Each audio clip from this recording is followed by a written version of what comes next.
4.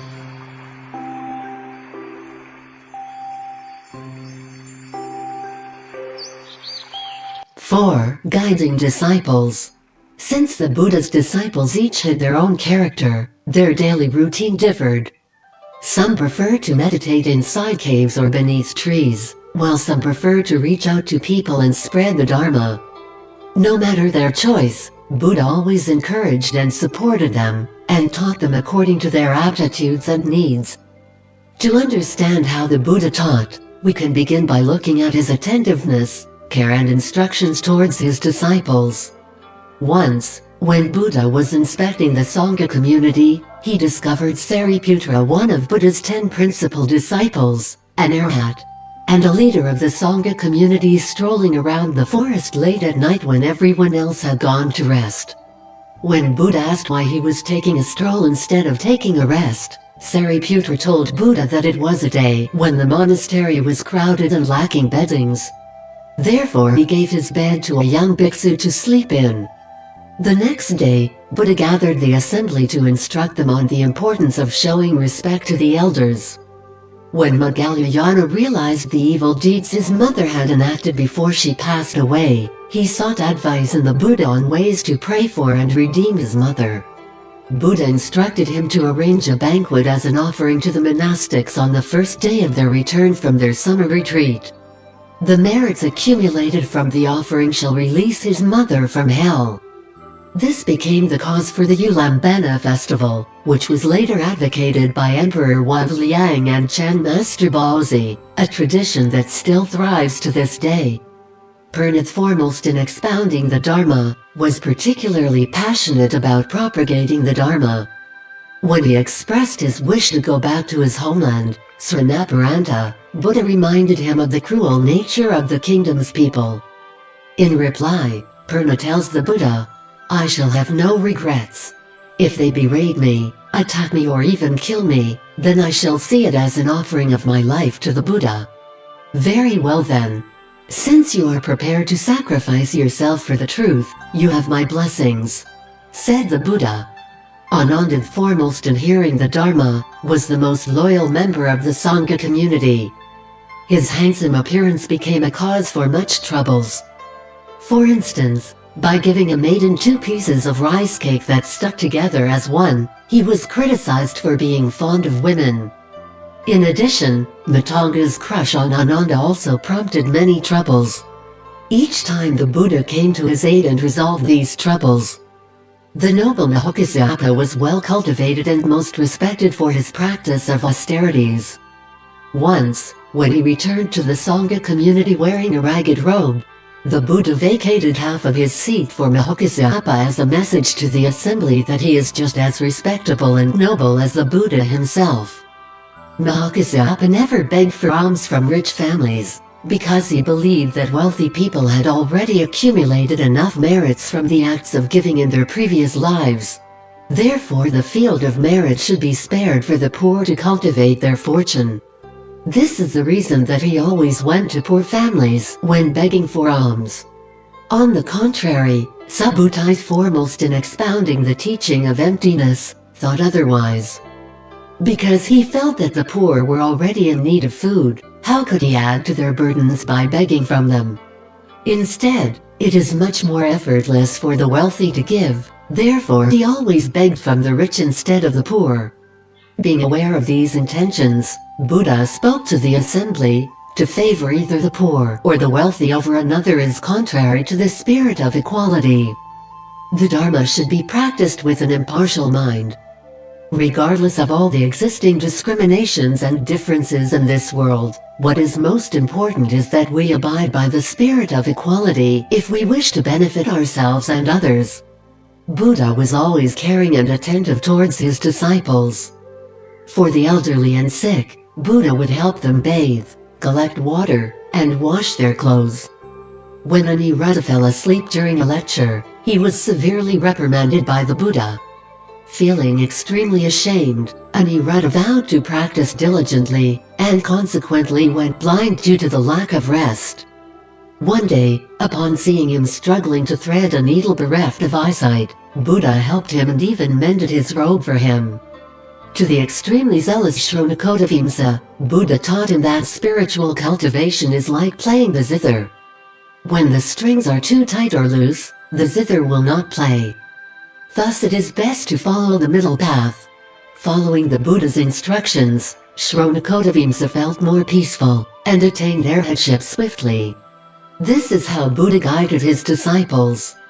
Towards those willing to follow his instructions, Buddha taught them with patience. Towards those who could not, Buddha taught by expedient means. Towards those who were lethargic and passive, Buddha encouraged them to be diligent. Towards those rigid or fierce, Buddha taught them the ways of gentleness and caution. Be it intelligent or foolish disciples, Buddha taught according to their aptitudes and needs to help the Sangha community improve and grow. For example, Kadapanthaka had a very poor memory, therefore Buddha patiently taught him to recite the line, "Sweep away the dust," and remove the dirt. Kadapanthaka abided by Buddha's instruction and recited the line daily while sweeping the ground. By doing so, he eventually became enlightened and well respected. In fascicle 6 of the Sutra of the Wise and Foolish, when Nidhi the dung carrier, too ashamed of his status, tried to avoid the Buddha, Buddha purposely detoured to run into him. As Nidhi knelt down to apologize to Buddha for coming face to face with him, an untouchable, Buddha very kindly replied, "Would you like to become renounced under me? Am I worthy of becoming the great Buddha's disciple?" Nidhi replied, confused. "In my teaching, there is no difference between wealthy or poor, noble or lowly, or caste rankings," said the Buddha. As a result, Nidhi became renounced, and eventually was well cultivated. To the Buddha, as long as you treat someone with respect, care, compassion, encouragement, and help them build self-esteem, then they will surely improve and grow. Buddha established each precept with careful deliberation, always ensuring that the precept was both appropriate and suitable. For example, Kalodayan had a tall and dark appearance. One evening, he went into the village to beg for alms. A pregnant woman came to answer the door and thought this tall and dark bhiksu was a ghost. Seriously frightened, she had a miscarriage.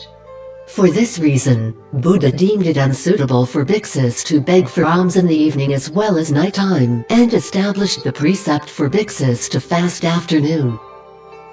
On another occasion, an engaged lady planned to visit her future mother-in-law with some homemade cakes. As she was baking them, some bhiksus came to beg for alms, so she offered her cakes to them. The cakes were so delicious that many bhiksus returned for more. As the young lady was required to make more cakes, she failed to visit her fiancé's family on time. The groom-to-be became furious and threatened to cancel the engagement. Having heard the news from the lady's parents, Buddha immediately called for an assembly to establish a precept that required bhiksus to refrain from greed when begging for alms. Each precept established by the Buddha is a demonstration of the close relationship between Buddhism and daily life. For example, the procedures of prasadha, repentance, and tripartite ceremony are similar to the establishment of laws in modern-day Congress halls, where a bill needs to be read out loud 3 times in order to be passed. The precept system can be said to be the earliest form of democratic Congress. Examples of how Buddha taught the Dharma to the world are countless. Regardless of nobility or peasantry, wealth or poverty, man or woman, career, race, or faith, Buddha treated all as equals. As stated in chapter on suffering and joy of the Ekodaragama Sutra, once the waters from the 4 rivers flow into the ocean, they shall no longer bear their old names and instead, as one, all be called the ocean. The same applies to the caste system, be it Kshatriya, Brahmin, Elder, or Layman.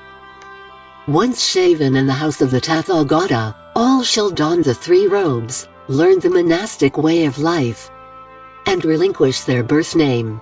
This was how Buddha challenged the caste system to achieve true equality. Take a Pali for instance. Though he was born a low rank, He was admitted into Buddha's Sangha community, renounced, attained enlightenment, and eventually became the foremost in upholding precepts amongst Buddha's 10 principal disciples. When Apeli first witnessed the royal princes each becoming renounced under the Buddha, he became saddened by his lowly upbringing, which eliminated his chances of doing the same. Aware of his thoughts, Sariputra said to him, "Buddha's Dharma is about the attainment of ultimate freedom, equality, and compassion. Regardless of one's wisdom or career, anyone who is willing to abide by Buddha's teachings is eligible to become his disciple and attain enlightenment." Consequently, Apeli received his tonsure from the Buddha, and was introduced to Prince Bhadraka and other royals, who were reluctant to greet him. Therefore the Buddha said, "The primary task for a renunciant is to subdue one's arrogance. Since Apeli has renounced first, you shall all pay respect to him as your senior." Bhadraka and the others accepted Buddha's instructions and humbly paid respect to Apeli. In those days, Buddha would sometimes send his senior disciples to teach bhikkhus living in remote areas, unable to abide by the rules and regulations of the Sangha. Apeli was among the Buddha's choices. When there were disputes in Kosambi and Saketa, Buddha would also send the calm and gentle Apeli to resolve the conflicts. Once Buddha intended to send Apeli to Saketa again, who uncannily declined. "What is your reason for declining?" asked the Buddha. "Dear Buddha, traveling during the rainy season would be rather uncomfortable if my only robe gets soaked by the rain. That is why I cannot oblige your request," replied Apeli. Very touched by Apeli's honesty, Buddha amended the precepts so that bhikkhus would be allowed to bring an extra robe with them when they travel. Being well respected by the community for his self-discipline and gracefulness, Buddha also taught Apeli on how to visit the sick, as well as how to prepare food and medicine for sick bhikkhus. Buddha taught and guided all disciples with equality, and always gave them chances. For example, he once allowed a drunken Brahmin to become renounced. After becoming sober, the Brahmin became frightened by his new appearance and fled the Sangha. Some disciples questioned Buddha's decision despite knowing the inevitable outcome. In reply, Buddha explained the extreme rarity for the Brahmin to give rise to such thoughts. That is why he created a cause for his liberation. Rahula was a naughty and playful novice monk who often teased Buddha's visitors. One day, Buddha paid a personal visit to Rahula's living quarters, his demeanor stern. When he took his seat, Rahula collected some water to wash Buddha's feet, who remained silent until Rahula was done, and pointed to the basin. "Is this water drinkable?" "No, Buddha, this water is already dirty, and therefore not drinkable." Your mind is just like this water, originally pure, but now is polluted. Despite your pure practices, your lack of verbal discipline and impure deeds are like water that is tainted and no longer pure. The Buddha then continued, "Can this basin be used as an eating bowl?" "No, Buddha. A foot basin should not be used as a food bowl, because it is too dirty to contain food," replied Rahula. "Rahula, you are just like this basin. Despite being a spiritual practitioner, your mind is filled with impurities. How can it contain the pure truths?" Buddha kicked away the basin, causing Rahula to be frightened. He then asked Rahula, "Are you afraid that the basin would be broken?"